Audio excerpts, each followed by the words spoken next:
ल हेर्नुस् साथीहरू, यस्तो छ हालत यताको। लगभग पूर्ण लागिसक्यो। ल हेर्नुस् कति मिटर छ भन्ने कुरो अब हजुरहरू इन्जिनियरबाट हुनुहुन्छ भने जान्नुहुन्छ। यो पहाड देखेर पनि अनुमान गरिसक्नु भयो होला। एकदम कष्टकर छ यहाँको लाइफ। हेर्नुस् अब हजुरहरूलाई हेर्दाखेरि त एकदम राम्रो देखियो होला हैन। यहाँ आएर भोग्नेलाई मात्रै थाहा हुन्छ। हेर्नुस् यस्तो छ। हाम्रो घर पनि पुरिसक्यो। म सानो सुपर मार्केट गएर आएको, भन्नुपर्दा एटिएम गएर आएको ब्याङ्कमा पैसा जम्मा गर्न।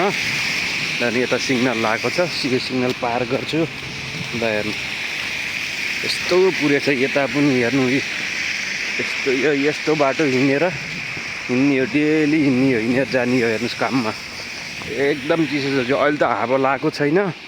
हावा लाग्दाखेरि यो पुरै हिउँ उडाएर पुरै मुखा हान्छ अनि हिँड्न पनि सकिन्न। हेर्नुहोस् यस्तो ठाउँमा त हजुरहरू मेरो दुश्मनै भए पनि नआइदिनु होला। आउनुभयो भने मैले भन्दा पनि बढी दुःख पाउनुहुन्छ। किनभने त मलाई त एक्सपिरियन्स भइसक्यो। यो ठाउँमा बस्न लागेको पनि म 8 वर्ष पुरा हुँदैछ। अब 2-4 महिनामा 8 वर्ष पुरा हुन्छ। यो 8 वर्ष कसरी निकाले भन्ने कुरो त यो मैलाई मात्रै थाहा छ। हेर्नुहोस् हेर्नु यता पनि हेर्नु सब पुरिसक्यो, घरहरू पनि पुरिसक्यो। हेर्नुहोस् यस्तो छ। अब बाटै देखिँदैन, बाटै हिँड्न सकिँदैन। हेर्नु ल हेर्नु सब जताततै पुरेको पुरै छ। हेर्नु परेको परै हुन्छ क्या। यो पऱ्यो भने रातभरिमा लगभग 2 मिटर पर्छ। हेर्नुहोस् यो अब यो डोजर बोलाएर साइड लगाएन भने यसले पुर्छ। अनि यति चिसो गर्छ नि यो हजुरहरूलाई निमोनिया, जोन्डिस यो सब खोकी रुवा सब लाग्छ यसले गर्दाखेरि। हजुरहरू कहाँदेखिबाट हेर्नु भएको छ कृपया कमेन्ट गरिदिनु होला। हजुरहरू बसेको ठाउँमा हिउँ पर्छ कि पर्दैन त्यो पनि लेखिदिनु होला। यो जापान हो है। म जापानदेखि चाहिँ यो भिडियो बनाइरहेको छु। जापानको यो यामागाता भन्ने ठाउँ हो। एकदमै हिउँ पर्छ। हेर्नुहोस् यो 3 महिना त एकदम गाह्रो हुन्छ। हेर्नुहोस् यो एकदम गाउँ हो। हेर्नुहोस् यस्तो छ अवस्था। यो 3 महिना त कसरी निकाल्ने हो भन्ने हुन्छ के। पोहोर त यो समय म घर गएको थिएँ। 2 महिना भयो नि मलाई राहत मिल्यो। अहिले त हेर्नु त अनि जति उमेर बढ्दै गयो उति यो चिसो पनि खटाउन सकिँदो रहेछ। हेर्नुहोस् अब 22-23 वर्षको 33 वर्षको मान्छेले त यो चिसो पचाउन सकिन्छ नि त। खुन पनि तातो खुन हुन्छ, एनर्जी धेरै हुन्छ होइन। अब उमेर हुँदै गएपछि यो चिसो पचाउन पनि एकदम गाह्रो हुँदो रहेछ।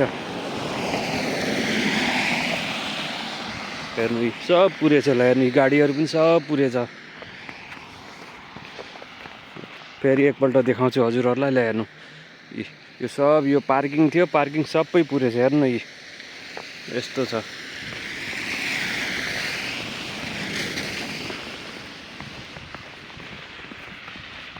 यो पनि युरोपभन्दा कम छैन क्या। जताततै छ। युरोप चिसो ठाउँ भनिन्थ्यो, युरोपभन्दा पनि चिसो रहेछ क्या यो त एसियामा पर्छ नि त जापान।